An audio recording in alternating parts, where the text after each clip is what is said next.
Now we will start motion under gravity. हालांकि हमने gravity के साथ link, acceleration due to gravity के साथ लिंक काफ़ी क्वेश्चंस कर लिए हैं, बट हमें कुछ रिजल्ट्स यहाँ पे समझने और याद करने हैं। सपोज हमने एक बॉडी को ग्राउंड से फेंका with some initial velocity u। Body highest point पे जाएगी और घूम के वापस आएगी।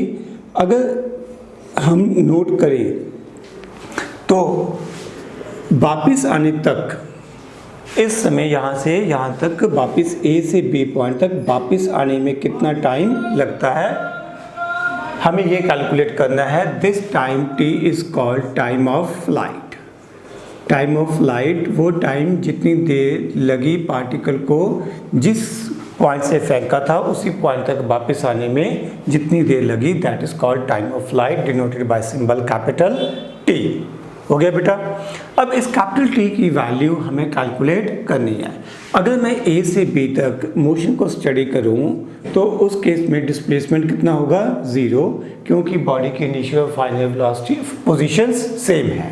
और S का फॉर्मूला हमें पता है ut plus half at²।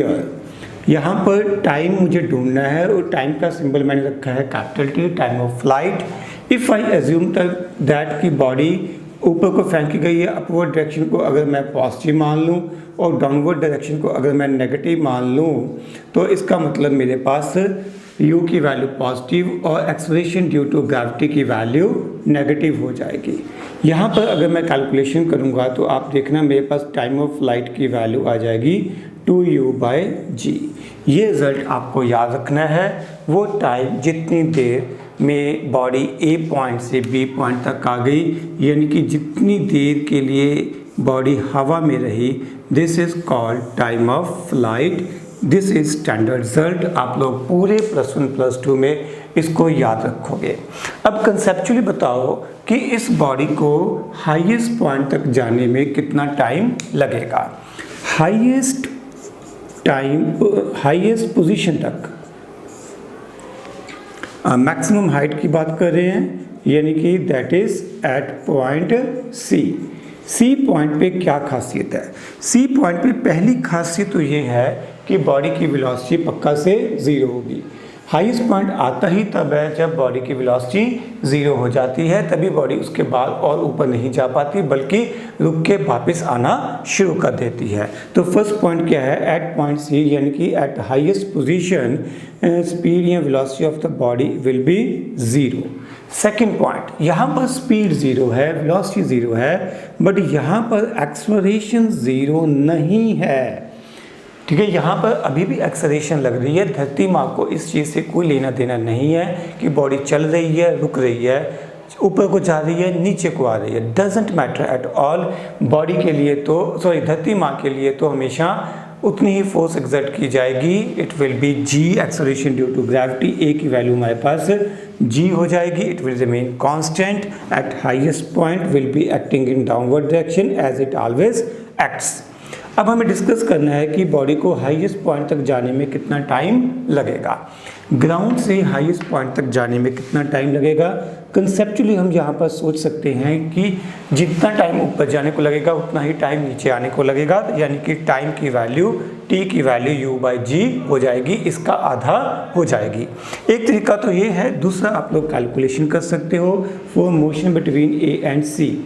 A से C के बीच के मोशन की डिस्कशन आप कर सकते हो, फार्मूला अप्लाई कर सकते हो, v = u + at। ये मैंने फार्मूला लिखा हुआ है। C पॉइंट पे पार्टिकल की वेलोसिटी कितनी है, 0 है। इनिशियल वेलोसिटी u थी, acceleration due to gravity negative आएगी क्योंकि हमने डाउनवर्ड डायरेक्शन को नेगेटिव माना है। इसका मतलब ये टाइम की वैल्यू हमारे पास आ जाएगी u/g, वो टाइम जितनी देर में बॉडी A पॉइंट से C पॉइंट तक गई है, half of the time of flight. ठीक है। अब इसमें फिर अगला फोर्थ पॉइंट आता है कि बॉडी को हाईएस्ट पॉइंट तक जाने में कितना टाइम लगता है। सो टाइम तो आ गया। Maximum height achieved by the particle, h maximum. Maximum height हमें यहाँ पर कैलकुलेट करनी है। मैक्सिमम हाइट के लिए हम फिर से अपनी standard equations of kinematics apply करेंगे। हमारे पास मैक्सिमम हाइट का formula we are going to apply v square minus u square is equal to 2as। हम ये फार्मूला अप्लाई करेंगे कहाँ से कहाँ तक, ए से सी तक। सी पॉइंट पे, हाईएस्ट पॉइंट पे वेलोसिटी कितनी है 0, ए पॉइंट पे नीचे वेलोसिटी u है, acceleration due to gravity minus g होगी, डिस्प्लेसमेंट इस बार मैक्सिमम हाइट को रिप्रेजेंट करेगा और हमें मैक्सिमम हाइट h की वैल्यू कैलकुलेट करनी है। अगर आप यहाँ पर रीअरेंज करोगे तो मैक्सिमम हाइट की वैल्यू हमारे पास आ जाएगी under root of u square by 2g, u square by 2g, this is maximum height attained by the object. ठीक है, ये चारों रिलेशंस आपको ध्यान रखने हैं, मेमोराइज करने हैं, बहुत ज़्यादा इम्पॉर्टेंट है।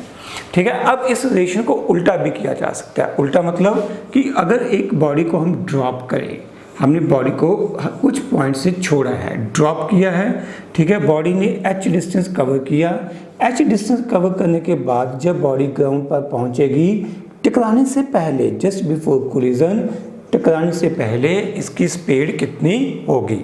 तो इस केस में हाइट हमें पता है और v हमें कैलकुलेट करनी है। मैं इसी फार्मूले को थोड़ा रीअरेंज कर लूँगा, तो यहाँ पर मैं लिख सकता हूँ u square is equal to 2gh, u की वैल्यू मेरे पास हो जाएगी 2gh। तो यहाँ पर बट ये u की जगह किसको रिप्रेजेंट करेगी, v को रिप्रेजेंट करेगी, तो ये v की वैल्यू बन जाएगी अंडर रूट ऑफ 2gh। अब आप में से कई लोग ऑब्जेक्ट करेंगे, सर u से v कैसे बन गया, I am sure.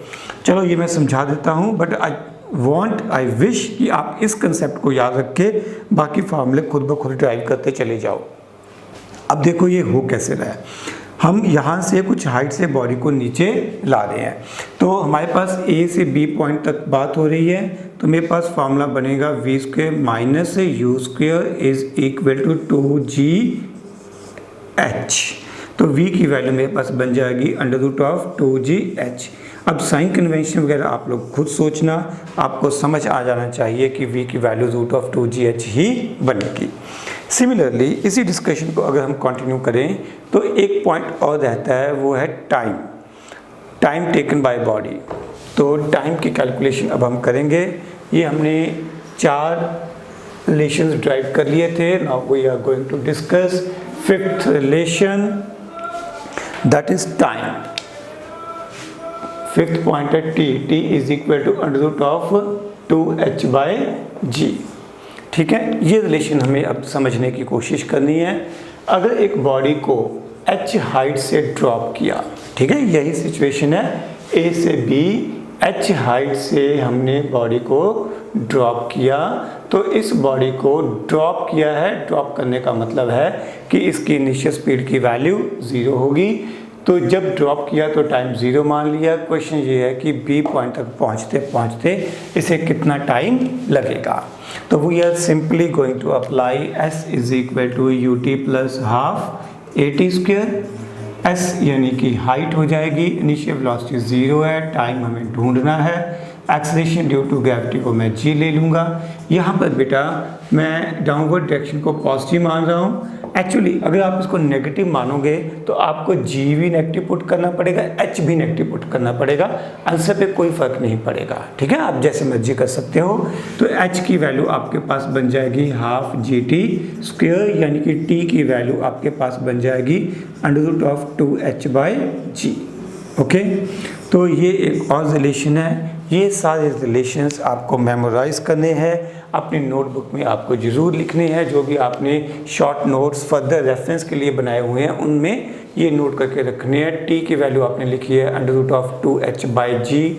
Time of flight आपने लिखा था 2u बाई जी। फिर आपने लिखी थी वैल्यू उसकी h की, h मैक्सिमम की वैल्यू जो आपने लिखी थी u स्क्वायर बाई 2g। इसके अलावा आपको पता है हाईएस्ट पॉइंट पे स्पीड या वेलोसिटी 0 होती है, हाईएस्ट पॉइंट पे एक्सेलरेशन ड्यू टू ग्रेविटी के इक्वल ही होती है। नेक्स्ट पॉइंट है, जो बॉडी को हम थ्रो करते हैं तो इसका ऊपर का अपवर्ड मोशन और डाउनवर्ड मोशन जो है वो बिल्कुल सिमेट्रिक रहता है। ऊपर जाने और नीचे आने का मोशन बिल्कुल सिमेट्रिक है।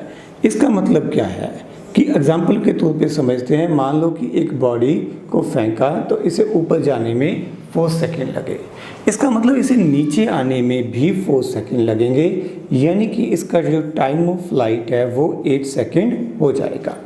सिमिलरली अगर हम बात करते हैं कि मान लो body was at this position at height h1 when time is 1 second, तो इसका मतलब 7 सेकेंड पे भी बॉडी उसी पोजीशन पे होगी। यहाँ पर बॉडी ऊपर को जा रही होगी और 7 सेकेंड पे बॉडी नीचे को आ रही होगी।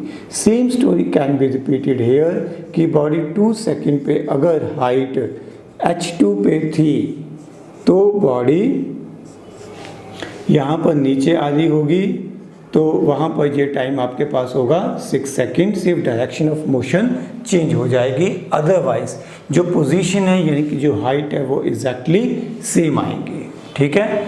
Similarly you can discuss hair कि जब टाइम 3 सेकेंड है तो बॉडी 3 सेकेंड और 5 सेकेंड पे सेम पोजीशन पे होगी। ये हाइट h3 दोनों सिचुएशंस में सेम होगी। इसको दूसरे तरीके से इन जनरल भी समझा जा सकता है। अगर किसी बॉडी को हम थ्रो करते हैं against gravity in upward direction, body ऊपर जाती है घूम के वापस आती है। मान लो एक ही पोजीशन पे एक हाइट h पे बॉडी 2 टाइम्स पे थी, at time t1 as well as at time t2। t1 पे ऊपर को जा रही थी और सपोज कर लो कि t2 पे उसी पोजीशन में उसी हाइट h पे बॉडी नीचे को आ रही थी। तो इस केस में जो टाइम ऑफ फ्लाइट है, time of flight will be given by t1 plus t2। Time of flight will be given by t1 plus t2। ये पॉइंट आप लोग यहाँ से भी समझ सकते हो कि 3 + 5 8 है, 2 + 6 8 है, 1 + 7 8 है, 0 + 8 8 है, 4 + 4 8 है। तो 2 टाइम्स का जो भी सम होगा that will always represent time of flight. Okay, अगला पॉइंट, जब कभी भी पॉसिबल हो, व्हेनेवर पॉसिबल, आप लोग हमेशा मोशन को ऊपर से नीचे की तरफ स्टडी करिए। मोशन को ऊपर से नीचे की तरफ स्टडी करिए। मीन्स अगर आपने एक बॉडी को ड्रॉप किया है तो आपको सॉल्व करना, कैलकुलेट करना आसान है। कारण क्या है? कारण क्या है कि आपको इनिशियल वेलोसिटी की वैल्यू 0 मिल जाती है।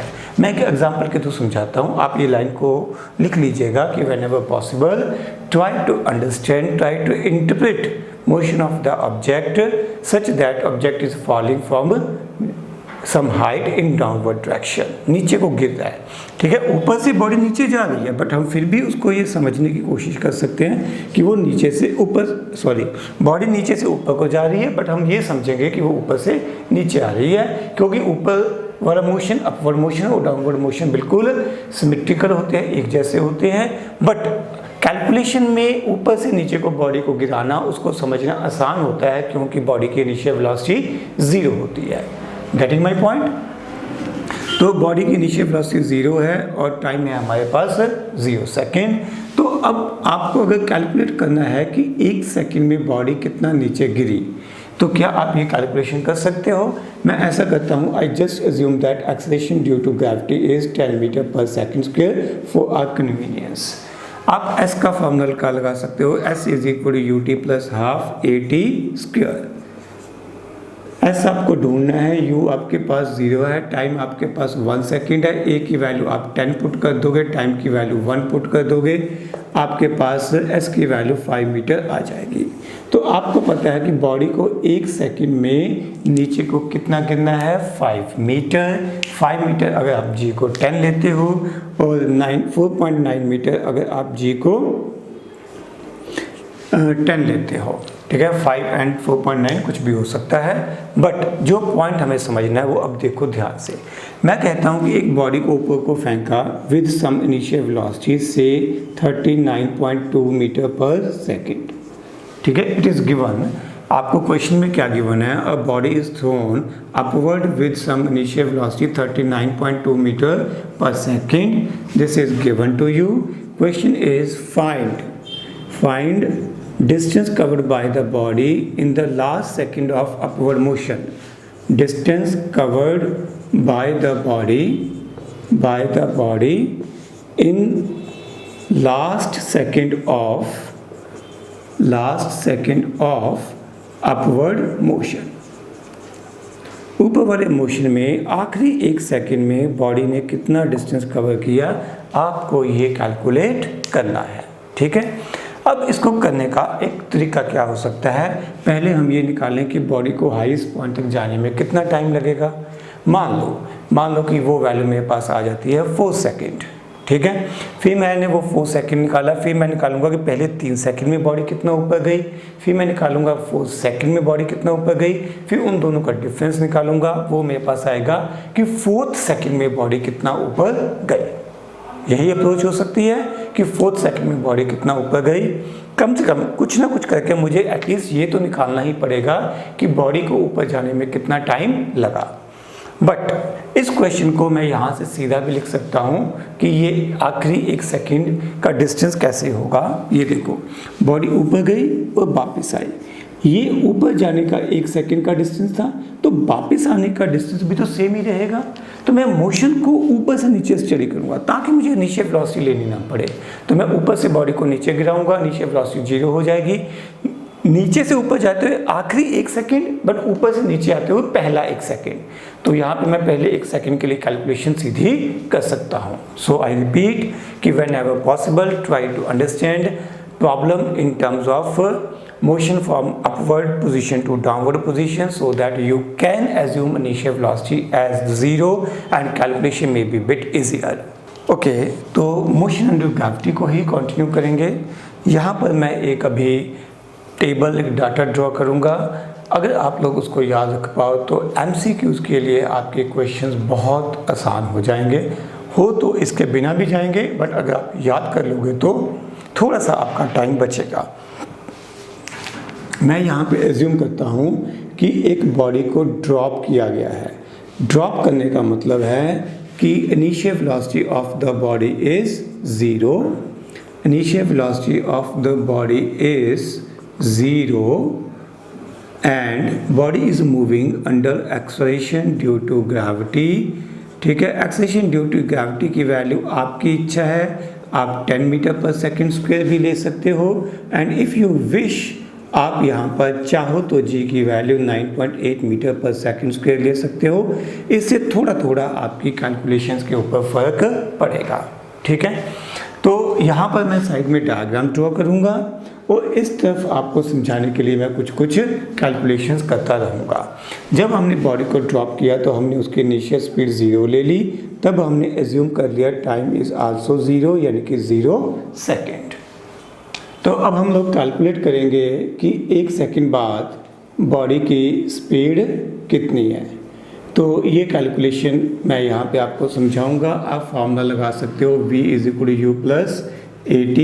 इनिशियल वेलोसिटी बॉडी की हमने 0 ली है, एक्सेलरेशन ड्यू टू ग्रेविटी की वैल्यू G की वैल्यू यहाँ पर मैं 9.8 एज्यूम कर लेता हूँ। 10 वाली कैलकुलेशन आसान होंगी, वो आप लोग खुद कर लेना, रिजल्ट्स में थोड़ा थोड़ा फ़र्क तो पड़ेगा।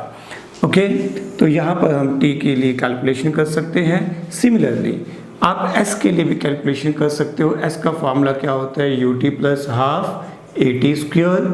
और इनिशियल वेलोसिटी कितनी है, 0, acceleration due to gravity 9.8 put कर रहे हैं, तो मेरे पास S की वैल्यू बन जाएगी 4.9 T²। And in the last हम ऐसे ही Snth के लिए कैलकुलेशन कर सकते हैं। फॉर्मूला होता है U + A/2 × 2n-1। आप U को 0 और A acceleration due to gravity को 9.8 पुट कर सकते हो। You will get this calculations. ठीक है, तो ये Snth का फार्मूला हो गया। ये S displacement in first t seconds, ये हमारे पास होगी वेलोसिटी इन t सेकेंड्स। और हम लोग इस पूरे डाटा को यहाँ पर एक टेबल के थ्रू रिप्रेजेंट कर सकते हैं। यहाँ पर मैं कुछ फिजिकल क्वांटिटीज़ और टाइम के साथ उनकी वेरिएशन लिखूँगा। Acceleration, velocity, displacement and displacement in nth second. Time की वैल्यू जब 0 सेकेंड थी, जब 1 सेकेंड थी, 2 सेकेंड थी, 3 सेकेंड, 4 सेकेंड एंड 5 सेकेंड। ठीक है, हम इस डाटा को यहाँ पे लिखेंगे। एक्सेलरेशन ड्यू टू ग्रेविटी की वैल्यू तो कभी चेंज होनी ही नहीं है, क्योंकि जो मर्जी हो जाए, बॉडी किस मर्जी पोजीशन पे हो, धरती माँ की वजह से उतनी ही एक्सेलरेशन बॉडी में प्रोड्यूस हो गई, that is 9.8 metre per second square. अब आती है वेलोसिटी की वैल्यू। वेलोसिटी के लिए फॉर्मूला हमने लिखा है 9.8t। टाइम 0 था तो शुरू की बात कर रहे हैं तो इनिशियल वेलोसिटी होगी 0। अब हम टाइम को 1 पुट करेंगे तो ये बन जाएगी 9.8। ये वेलोसिटी की वैल्यू है मीटर पर सेकंड में, यानी कि ये वैल्यू अपने पास आएगी 9.8 मीटर पर सेकंड। फिर हम बात करेंगे 2 सेकंड पे, 2 सेकंड पे ये हो जाएगी 19.6, फिर 3 सेकंड पे 29.4। आप लोग मेरी बेटा कैलकुलेशन चेक करते रहना। फिर हमारे पास ये बन जाएगी 39.2 and in the end this is going to be 49 meter per second. उसके बाद है एस की वैल्यू आप यहाँ से कैलकुलेट करोगे। यहाँ पर आप टाइम को 0 पुट करोगे शुरू में, फिर 1 2 3 4 5। वीडियो को पॉज करके आप लोग ये सारी वैल्यू सब्स्टिट्यूट कर सकते हैं। ये आपके पास आएगा पहले 4.9, then it comes out 19.6, then it comes out 44.1, 19.6, 44.1। फिर हमें इसको मल्टीप्लाई करना है 16 से, ये 78.4 होना चाहिए। फिर हमें करना है इसको 25, 123, 122.5, दिस इज़ 122.5। एक बार कैलकुलेशन जरूर कर लेना चेक, ये मुझे थोड़ी याद नहीं है, बाकी तो मुझे याद थी। Displacement covered in nth second के लिए यहाँ पर अब हमें n की वैल्यू पुट करते चले जाना है। n की वैल्यू 1 पुट करूँगा तो s nth मेरे पास कितना आ जाएगा, एस फर्स्ट पहले सेकंड में आ जाएगा, ये बन जाएगा 4.9। फिर मैं n की वैल्यू पुट कर दूंगा 2 तो एस nth सेकंड में मेरे पास हो जाएगा 4.9 into 3, it is going to be 14.7 metre. Then similarly as third second में आप लोग कैलकुलेट कर सकते हो, you will get this value 24.5 metre. Then we will go for as fourth, this comes out 34.3 metre. हर एक सेकंड में ये डिस्प्लेसमेंट जो है वो इंक्रीज करता चला जाएगा। In the end this is going to be 44.1 meter. ठीक है, तो अब हम लोग ये टेबल इधर कंप्लीट कर सकते हैं। पहले टाइम 0 पे 0, उसके बाद ये हो गया 4.9, then comes 14.7, 24.5, 34.3 and in the end 44.1। ठीक है, मेरे ख्याल से ये परफेक्ट होना चाहिए। तो ये टेबल है, if you can remember then it's really great. अगर नहीं कर सकते तो कोई दिक्कत नहीं। देखो बेटा, इस कॉलम को तो याद करने का कोई कंसर्न है ही नहीं है, हमें पता है एक्सेलरेशन ड्यू टू ग्रेविटी की वैल्यू कांस्टेंट रहने वाली है। यहाँ पर भी ये याद करने में ज़्यादा दिक्कत नहीं है। मैं आसान तरीका बता देता हूँ, ब्लू कलर से लिखूँगा। मैं क्या करूँगा, ब्लू कलर से यहाँ पर एक्सेलरेशन को 10 मान के सॉल्व करता हूँ। ठीक है, इससे ना मेरी कैलकुलेशन बड़ी आसान हो जाती है, मुझे टेंशन नहीं रहती कोई। तो ये 0 हो जाएगा, ये मेरे पास 10 हो जाएगा। देखो कितना आसान हो गया, 10, 20, 30, 40 and in the end this is going to be 50। ठीक है, यहाँ पर भी देखो 0, 5, ये 15, फिर 3, 5 का मल्टीपल हो गया 25, फिर 7, 35, फिर 9, 45। ठीक है, ये देखो कैलकुलेशन मैं कैसे कर रहा हूँ। ठीक है, मुझे खुद भी याद नहीं रहता, मैं भी जुगाड़ ही लगा रहा हूँ। मैं सिर्फ यहाँ से देखता हूँ, ये क्या है, मेरे पास ऑड नंबर है। एस nth की वैल्यू मैं लिख के दिखा रहा हूँ आपको। मेरे पास ये वैल्यू आई थी a/2 इंटू 2n-1। अगर मैं एक्सेलरेशन ड्यू टू ग्रेविटी को 10 मान लूँ तो ये मेरे पास बन जाएगा। ठीक है ना, अब मैं n की वैल्यू 1 2 3 पुट करूँगा तो यहाँ पे ये पहले 1 आएगा, फिर 3 आएगा, फिर 5 आएगा, फिर 7 आएगा, फिर 9 आएगा। तो I am following the same process, 5, 15, 25, 35 and 45 done. अब सिमिलरली यहाँ पर भी अगर मैं a को एक्सेलरेशन ड्यू टू ग्रेविटी को 10 पुट कर देता तो ये 5t² बन जाएगा। जब ये 5t² बनेगा तो यहाँ पर ये 5 आएगा, t² हो गया यानी कि 20 हो गया, ये 45 हो गया, ये 80 हो जाएगा और इन द लास्ट ये 125 हो जाएगा। ठीक है, if you can remember this is really great. अगर नहीं रख सकते हो तो तब भी कोई बात नहीं है, इसके बिना भी हमारा काम मस्त चलेगा। अच्छा, आपको वैसे तो ये टेबल के थ्रू सारा क्लियर है, बट आप इसको ऐसे भी याद रख सकते हो कि पहले 1 सेकंड में बॉडी ने डिस्टेंस कवर किया 4.9 मीटर, फिर 2 सेकंड बाद बॉडी की स्पीड हो गई 19.6 मीटर पर सेकंड, टाइम की वैल्यू 2 सेकंड हो गई, और इस दौरान बॉडी ने डिस्टेंस कवर किया 14.7 मीटर, और टोटल कुल मिला के ये डिस्टेंस कवर हो गया 19.6 मीटर। फिर मेरे पास जगह कम है तो ये ऑन स्केल तो नहीं बनेगा, आप लोग बस मैनेज कर लेना। एक्चुअली तो जैसे जैसे नीचे जाएंगे वैसे वैसे ये गैप बढ़ना चाहिए, ठीक है, बट क्योंकि मेरे पास जगह कम है तो मैं गैप तो बढ़ा नहीं पाऊंगा।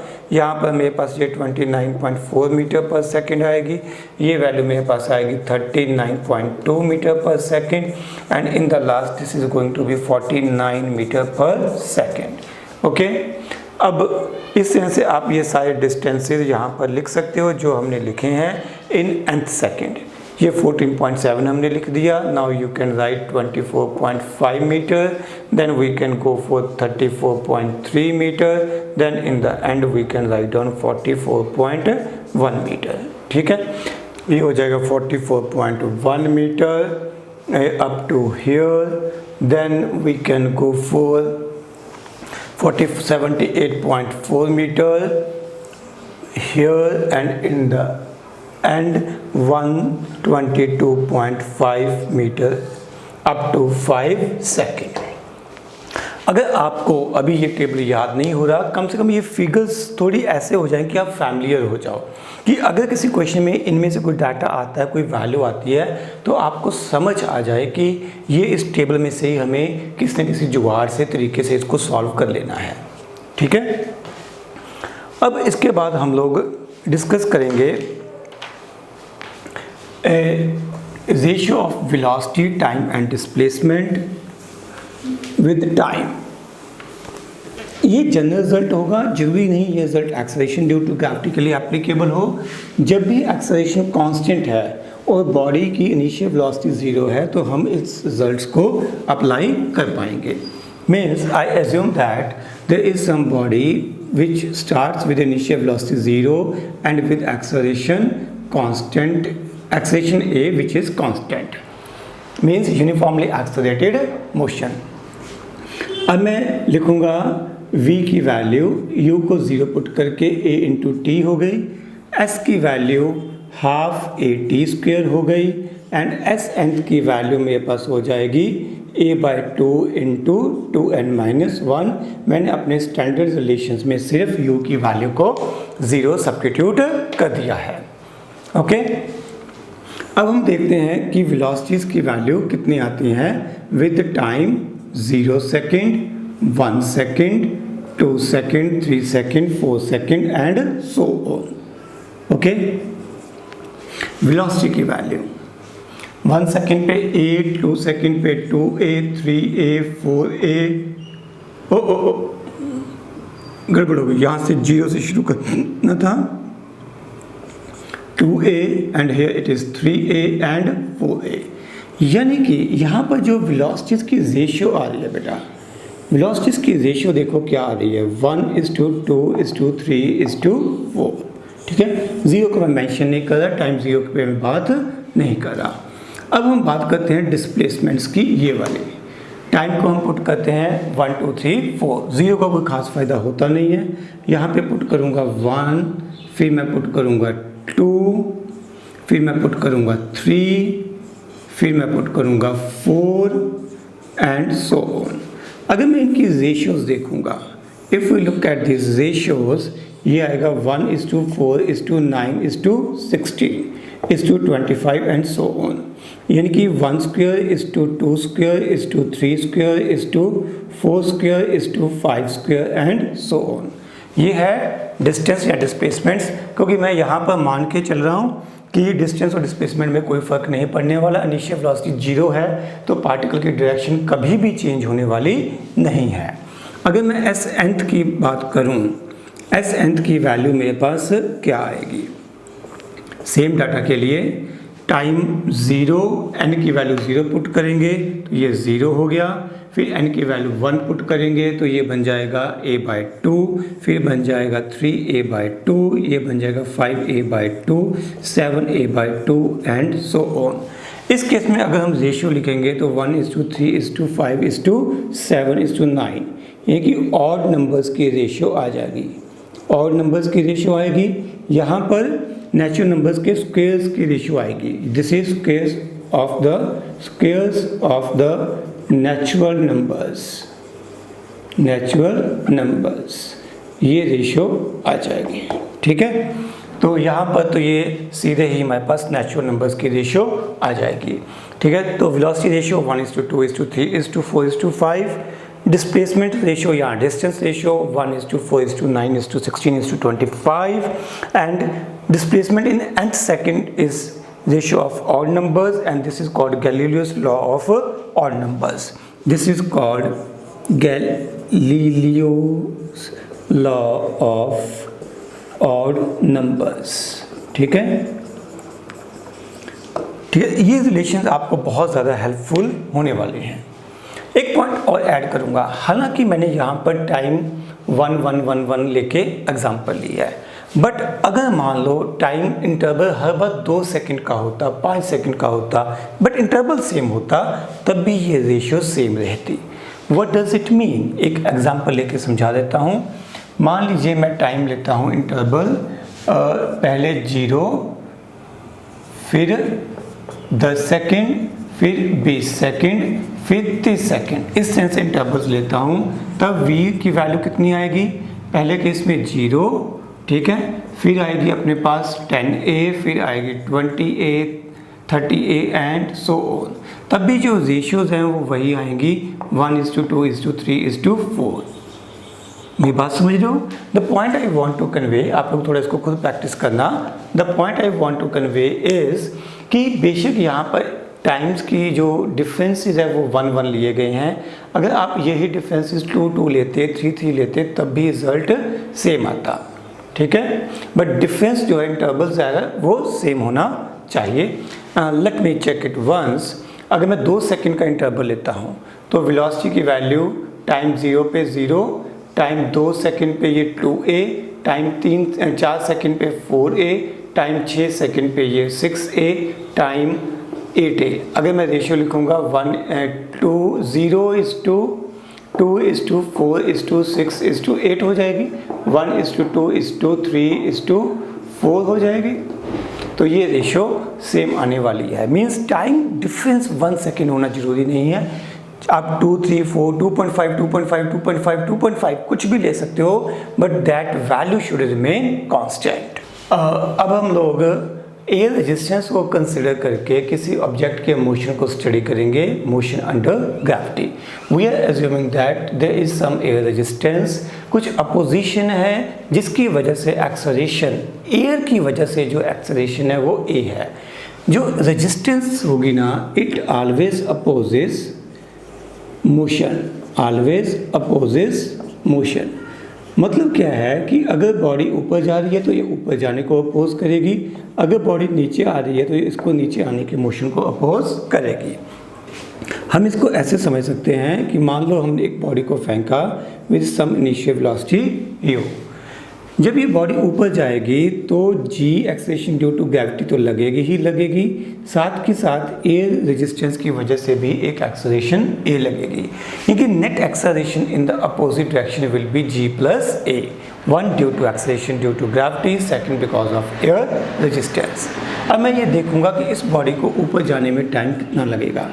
टाइम का फार्मूला आपने पढ़ा था u/g।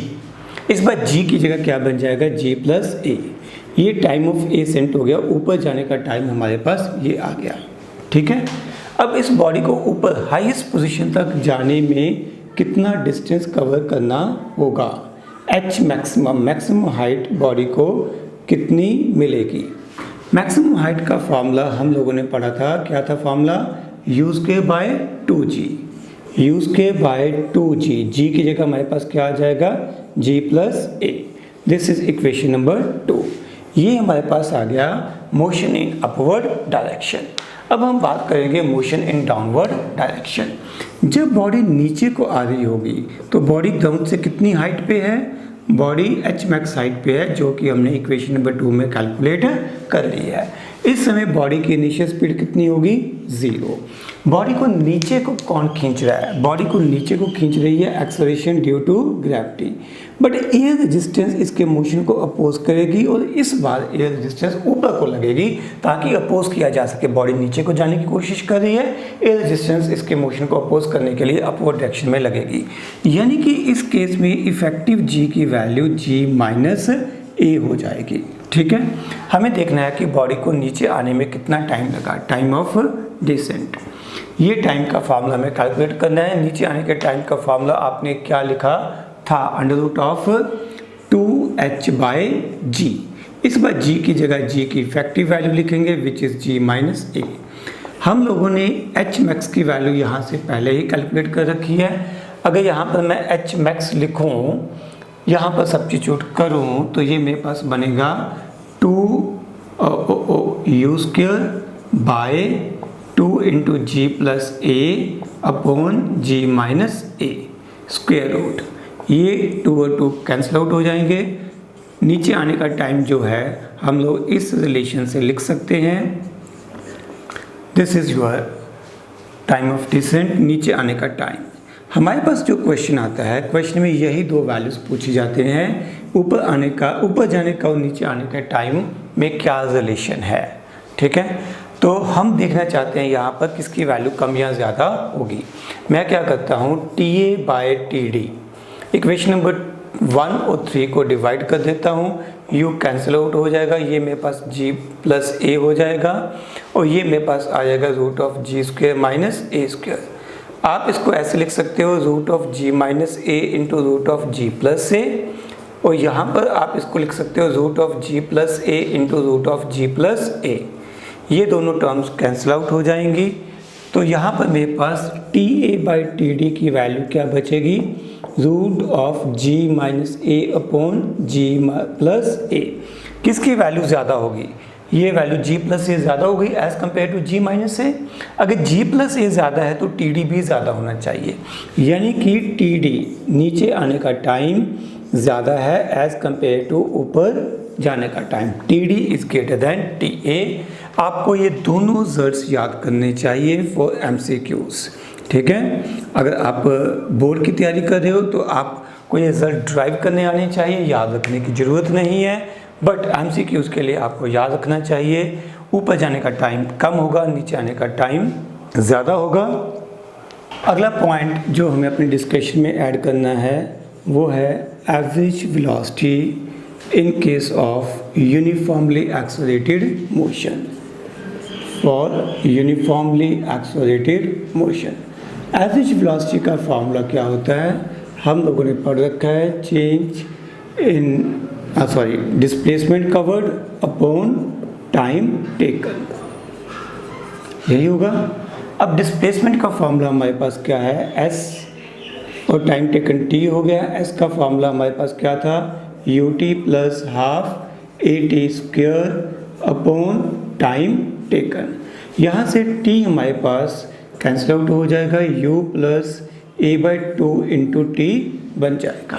ठीक है, मैं इस रिजल्ट को ऐसे भी याद रख सकता हूँ, बट इसको एक अलग तरीके से भी मुझे रिप्रेजेंट करना है। वो देखो, यहाँ पर मैं ट्रिक यूज़ कर रहा हूँ, u प्लस कर रहा हूँ और u साथ के साथ ऐसा करते हैं, यहाँ पर एलसीएम लेते हैं तो ज़्यादा आसान होगा, 2u + at/2, प्लस माइनस का चक्कर नहीं पड़ेगा। ठीक है, तो यहाँ पर मैं इसको लिख सकता हूँ u + at/2, सही हो गया। u + at क्या है, velocity at any time t, यानी कि v एवरेज को हम ऐसे भी लिख सकते हैं, v average may be written as u + v/2। आप कहोगे सर ये तो सानू पता ही है कि एवरेज वेलोसिटी ऐसे लिखी जा सकती है। नहीं बेटा, हर केस में एवरेज वेलोसिटी ऐसे नहीं लिखी जा सकती। एवरेज वेलोसिटी की डेफिनेशन ये नहीं है u + v/2। एवरेज वेलोसिटी की डेफिनेशन है displacement upon time taken. Average velocity को इस तरह हम सिर्फ दो जगह पे लिख सकते हैं। एवरेज वेलोसिटी को हम कैसे लिखना चाहते हैं, u plus v by 2, initial velocity plus final velocity by 2। इसको सिर्फ दो जगह पे लिखा ऐसे जा सकता है। Number 1, when time intervals are divided equally, when time intervals are divided equally, ये हमने पढ़ा था, याद करो पुरानी बचपन की बातें। हमने कहा था कि पार्टिकल ए से सी तक जाता है, पहला हाफ टाइम इक्वल इंटरवल है, पहला हाफ टाइम v1 स्पीड से, दूसरा हाफ टाइम v2 स्पीड से जाता है, तब एवरेज स्पीड की वैल्यू हम लिखते हैं v1 प्लस v2 बाई 2। यहाँ पर चाहे v1 प्लस v2 बाई 2 लिख लो, अगर मैं इसको u मान लूँ, इसको v मान लूँ, तो ये फार्मूला मेरे पास एवरेज का बन जाएगा u प्लस v बाई 2। तो एक ये सिचुएशन थी, यहाँ पर हम एवरेज वेलोसिटी को ऐसे लिख सकते हैं। सेकंड जो मैंने अभी बताई वो कौन सी थी? सेकंड, जब when acceleration due to gravity is acceleration is constant, ठीक है, not acceleration due to gravity, वो तो एक पर्टिकुलर केस हो जाएगा। when acceleration is constant, तब भी हम एवरेज वेलोसिटी को ऐसे लिख सकते हैं। So there are only two situations, यहाँ पर हम एवरेज वेलोसिटी को u प्लस वी बाई 2 करके लिख सकते हैं। ये कोई जनरल रिजल्ट नहीं है, जनरल रिजल्ट आपके पास यही आएगा, total displacement upon total time taken to cover that displacement. Next question, a body is thrown upwards and it is at same height at 10 second and at 20 second. With what speed was it thrown upward? एक body को हमने फेंका ऊपर को, कुछ ऊपर गई वापस आई, बट ये एक ही हाइट पे थी, सेम हाइट पे थी, यहाँ पर ऊपर जाते हुए और वापस नीचे आते हुए।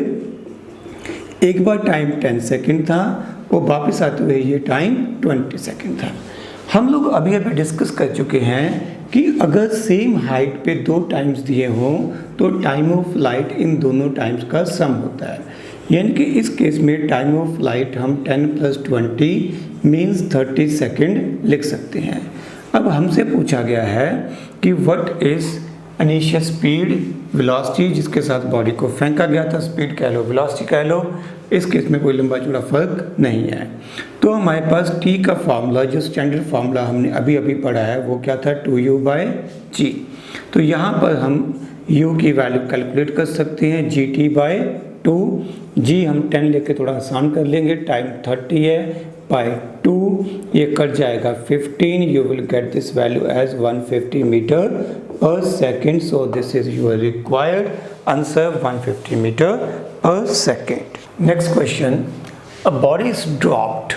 Dropped का मतलब क्या है कि इनिशियल वेलोसिटी 0 होगी and distance covered in first 3 second is equal to distance covered in last second. पहले 3 सेकंड में बॉडी ने कितना डिस्टेंस कवर किया, हम लोग ये देखेंगे। अगर आपको रिजल्ट याद है तो बहुत बढ़िया, अगर नहीं याद है तो हम लोग इसके लिए कैलकुलेशन कर सकते हैं। ठीक है, हम ऐसा करते हैं, हम 9.8 की जगह 10 लेके कैलकुलेशन कर लेते हैं। तो ये हमारे पास आएगा 45 मीटर। ये क्या है हमारे पास? Distance covered in first 3 second. जिनको याद नहीं है, मेरे जैसे निकम्मे हैं, वो देखो s का फार्मूला आपने पढ़ा था 5t स्क्वायर और s nth का फार्मूला आपने पढ़ा था 5 इंटू 2n माइनस 1। पहले 3 सेकंड में मैंने t की वैल्यू 3 पुट कर दी, 9 मल्टीप्लाई बाय 5 45 आ गया। It is equal to the distance covered in last second. आखिरी सेकंड में भी इतना ही डिस्टेंस कवर हुआ। आखिरी सेकंड है कौन सा वो हमें नहीं पता, बट आखिरी सेकंड में भी इतना ही डिस्टेंस कवर हुआ। कितना? 45 मीटर। बॉडी कुछ नीचे गई होगी, आखिरी सेकंड में भी ये बॉडी ने 45 मीटर डिस्टेंस ही कवर किया है। यहाँ पे ये 45 आ जाएगा, तो यहाँ से आपके पास ये कट जाएगा। मेरे ख्याल से n की वैल्यू 5 सेकेंड आ रही है। ठीक है, this is going to be 5 second. तो 5 सेकेंड बॉडी को नीचे गिरने में लगे। तो क्वेश्चन क्या है, बॉडी की हाइट कितनी थी, कितना टाइम लगा? 5 सेकेंड। अगर 5 सेकेंड बॉडी को नीचे गिरने में लगे तो बॉडी ने 5 सेकेंड में कितना डिस्टेंस कवर किया होगा? 125 मीटर, यानी कि height from which body was dropped is 125 meter. ठीक है, मीन्स यहाँ से लेके यहाँ तक का जो डिस्टेंस है वो 125 मीटर आ गया है। This is your required answer. Next question, a body falling from rest. तो इनिशियल स्पीड बॉडी की 0 है। Rest through a certain height h acquires a speed v। यहाँ पे आके इसकी स्पीड हो गई v। What is the additional distance traveled by the body? Body को और कितना एडिशनल डिस्टेंस कवर करना पड़ेगा ताकि उसकी वेलोसिटी 3 टाइम्स हो जाए, बिकम्स 3 टाइम्स, वेलोसिटी 3 टाइम्स हो जाए। सो दिस इज योर क्वेश्चन। हम लोग पहले डिस्कस कर सकते हैं ए से बी तक का मोशन, फिर हम बी से सी तक का मोशन डिस्कस कर सकते हैं। ए से बी तक हम लोग फार्मूला अप्लाई कर सकते हैं, V square minus you square is equal to 2as। V square is equal to A की जगह जी एच, ये हो गया। This is equation number 1। अब हम बात करेंगे बी से सी तक। बी से सी तक फिर से मैं फार्मूला यही अप्लाई करूँगा, v square minus you square is equal to 2as। B से सी तक फाइनल वेलोसिटी कितनी है 3v, इनिशियल कितनी है v, तो ये हो जाएगा 3v square minus V square is equal to 2gh की जगह मेरे पास आ जाएगा h dash. 8v square is equal to 2gh dash. इन दोनों इक्वेशंस को डिवाइड कर सकते हो, आपके पास h डैश की वैल्यू 8h आ जाएगी। 2 divided by 1 you will get h dash is equal to 8h। ठीक है, तो 8 गुना ज़्यादा डिस्टेंस कवर करना पड़ेगा ताकि स्पीड को ट्रिपल किया जा सके। आप लोग चाहते तो इस क्वेश्चन को जो आपने स्टैंडर्ड टेबल पढ़ रखा है उसमें से भी ड्राइव करने की अटेम्प्ट कर सकते थे। जैसे मैं एग्जांपल के तौर पे ले लेता कि पहले 1 सेकंड की बात कर लेते हैं। पहले 1 सेकंड में बॉडी ने स्पीड की गेन की 10 मीटर पर सेकंड, और उस दौरान जो बॉडी ने डिस्टेंस कवर किया वो था 5 मीटर। अब मैं चाहता हूँ कि इसकी स्पीड कितनी हो जाए 3 टाइम्स, 30 मीटर पर सेकंड, यानी कि इसको 30 मीटर पर सेकंड होने में 3 सेकंड लगेंगे। It will take 3 second. तो 3 सेकंड में कितना डिस्टेंस कवर होगा 5t स्क्वायर, ये हमारे पास हो गया 45 मीटर। तो ये डिस्टेंस टोटल ट्रेवल होगा 45 मीटर, यही हो जाएगा। तो कितना एडिशनल डिस्टेंस कवर करना पड़ेगा 40 मीटर। इस इनिशियल वैल्यू को कितने टाइम्स हो गया 8 टाइम हो गया। 40 मीटर इज 8 टाइम्स 5 मीटर। ये है एडिशनल डिस्टेंस जिसको हमने h डैश लिखा है। ये इनिशियल डिस्टेंस h जो क्वेश्चन में हमें गिवन है, तो h dash is equal to 8h। So this is your required answer. Another way, ठीक है, जनरल तो यही होगा, बट अगर आप जुगाड़ से इसको फिट करना चाहते हो तो ऐसे फिट किया जा सकता है। Next question, 2 bodies are thrown upwards from the same point with a speed of 39.2 meter per second but at an interval of 2 seconds. At what height will the bodies collide? तो question बहुत conceptual है, video को pause दीजिए और पहले ये समझने की कोशिश करिए कि ये दोनों बॉडीज़ अगर अलग अलग टाइम पे फेंकी गई हैं तो मिलेंगी कैसे, ठीक है। और उसके बाद मेरा सोल्यूशन देखना। एक बॉडी को हमने पहले फेंका 39.2 मीटर पर सेकंड से, ये ऊपर जाएगी, ये घूम के वापस आएगी, ठीक है। और तभी ये दूसरी बॉडी यहाँ पे इसको मीट करेगी। दूसरी बॉडी, ये बॉडी ए है, ये बॉडी बी है। एक बॉडी को अगर मैंने टी टाइम पे फेंका था, कुछ टाइम पे फेंका था, सपोज मैंने इसको 10 बजे फेंका था, तो दूसरी बॉडी को मैंने 10:02 पे फेंका है, ठीक है। तो इस तरह से है। तो जो ये है बॉडी हमारे पास ए, ये है बॉडी बी। तो इस बॉडी ए को यहाँ से ऐसे ऊपर जाके वापस आने में टाइम कितना लगा होगा 2 सेकंड लगे होंगे, यानी कि इस बॉडी को ये ऊपर जाने में भी 1 सेकंड लगा होगा और नीचे आने में भी 1 सेकंड लगा होगा। कौन सी बॉडी को? बॉडी ए को। अब इस बॉडी को हाईएस्ट जो लास्ट सेकंड होता है, हाईएस्ट नहीं, लास्ट सेकंड है, उसमें कितना डिस्टेंस कवर करना होता है 5 मीटर। हम पहले डिस्कस कर चुके हैं, यानी कि यहाँ पे ये 5 मीटर कवर हुआ होगा। बट क्योंकि यहाँ पर 39.2 दिया हुआ है, तो मैं यहाँ पर जो g की वैल्यू है वो 9.8 मीटर पर सेकंड स्क्वायर से सॉल्व करूँगा, तो यहाँ पर जो लास्ट सेकंड में डिस्टेंस कवर्ड है वो 4.9 मीटर ले लूँगा। तो अब मुझे ये देखना है कि कितनी हाइट पे ये दोनों बॉडीज़ आपस में मीट करेंगी। So I am going to calculate this height. मेरी बात समझ गए? इस क्वेश्चन में जो मेन पॉइंट समझने वाला है कि एक बॉडी को घूम के वापस आना पड़ेगा, तभी ये दोनों बॉडीज आपस में स्ट्राइक या कोलाइड कर सकती हैं। अगर दोनों ही ऊपर जा रही हैं तो नेचुरली जो ए वाली बॉडी है वो हमेशा आगे रहेगी, तो वो आपस में कोलाइड नहीं करेंगी। तो डेफिनेटली ए घूम के जब वापस आएगी तब इन दोनों में कोलिजन होगी। क्योंकि टाइम का गैप 2 सेकंड का है, तो नेचुरली ए बॉडी को 2 सेकंड एक्स्ट्रा लगने हैं उसी पॉइंट पे आने के लिए। तो वी कैन से दैट कि 1 सेकंड ऊपर जाने को 1 सेकंड नीचे आने को इसे लगा होगा। तो अब मुझे ये हाइट कैलकुलेट करनी है। Now what I can do, मैं ये कैलकुलेट कर सकता हूँ कि इस बॉडी के लिए मैक्सिमम हाइट, बॉडी ए के लिए मैक्सिमम हाइट कितनी थी, मैं वो कैलकुलेट कर लूँगा और उस हाइट में से 4.9 को सब्ट्रैक्ट कर दूँगा। मैक्सिमम हाइट का फार्मूला हम लोगों ने पढ़ा था u²/2g। याद करो 39.2 multiply by 39.2 divided by 2 into 9.8, ये मेरे ख्याल से 2 हो जाएगा, ये 78.4 मीटर हो जाएगा।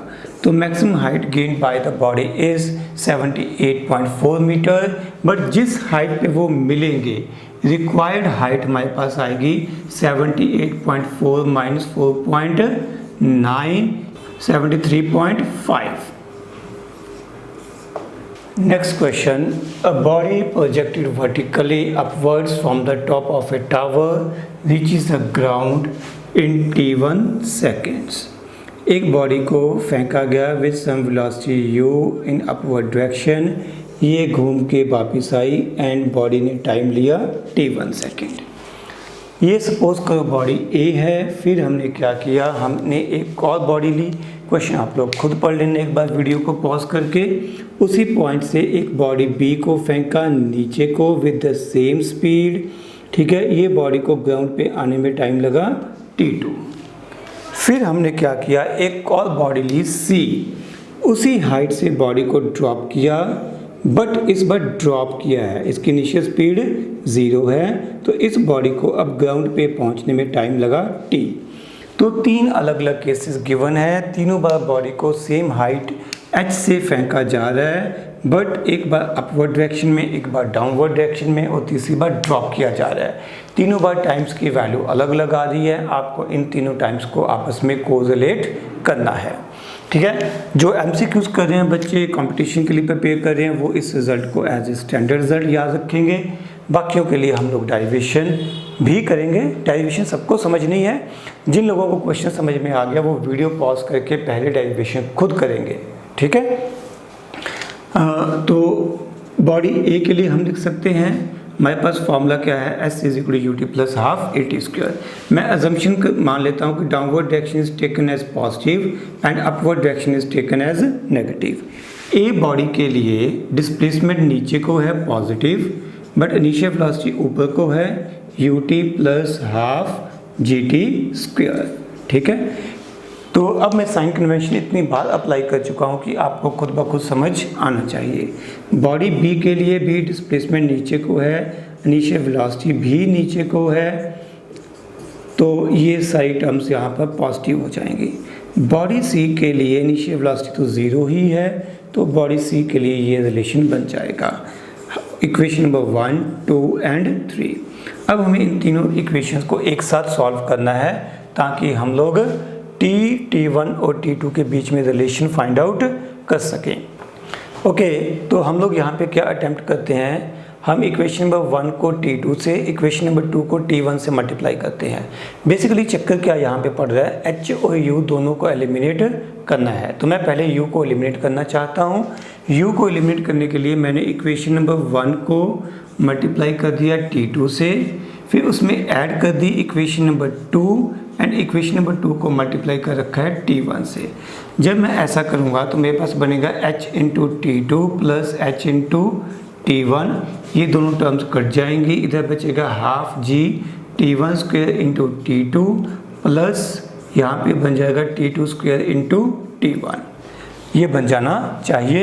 यहाँ से h कॉमन आ जाएगा, इधर बचेगा T1 प्लस T2, इधर half G T1 T2 common आ जाएगा, ब्रैकेट में बचेगा T1 प्लस T2।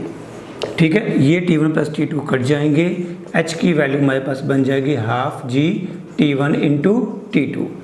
h की वैल्यू हम यहाँ से यूज़ कर सकते हैं यूजिंग इक्वेशन नंबर 3। ठीक है, जगह नीचे लिखूंगा तो आपको दिखाई नहीं देगा। Using equation number 3, half g t square is equal to half g T1 into T2। Half g cut गया, तो इसका मतलब हमारे पास टी स्क्वायर की वैल्यू कितनी आ गई, T1 इंटू T2, यानी कि t की वैल्यू अपने पास आ गई under root of T1 into T2। यही रिजल्ट था जो हमें प्रूफ करना था। And that's all for this lecture.